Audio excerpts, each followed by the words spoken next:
We all have P. stories. Diddy. When I Mine look at is the empire, horrific. Like, why didn't you say something then? when I Because we comment, just want to live. when I subscribe. I want to be happy. And we really want to forget the trauma. Diddy's former backup dancer Tanika Ray speaking out. In the wake of federal home raids, sex trafficking allegations, and speculation the embattled music mogul could face criminal charges. Since then, I've been like, yep, I have a lot of stories, y'all. Maybe I'll write a book one day. Law enforcement had enough to get the search warrant. They maybe even have enough to get an indictment, and if so, I expect Diddy to be arrested in a matter of days and no more than weeks. So there's that. I have never talked about this publicly. Tanika reacting to this interview from Joy Reid's MSNBC series on Instagram.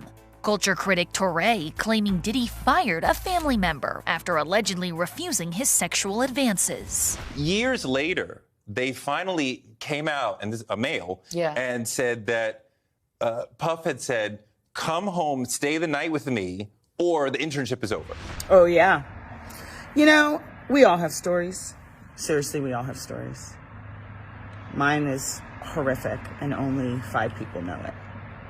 And I probably will never tell it. Tanika, who's also worked in entertainment journalism, referencing an alleged experience with Diddy from 1996 in her caption, adding, "Nothing that is happening is surprising." And mind you, I then interviewed him many times. And I also am very intimately aware that you tell your truth and you become victimized over and over and over and over and over and over. But it just is so traumatizing that women just want to live every day and feel safe. Can't nobody hold me down. This comes amid Diddy's looming legal saga. His attorney calling the Homeland Security search warrants, quote, "a witch hunt with excessive show of force and hostility that led to a premature rush to judgment." The government likely has a very strong case against Diddy. They don't execute these types of search warrants until they have talked to witnesses, have gathered evidence, and they believe they have an ironclad case. Not only that, they had to get a federal judge to sign off on the search warrant. Ultimately, I think Diddy is going to be indicted by a grand jury. If Diddy waives his right to a speedy trial, he could potentially push the case out a year or more.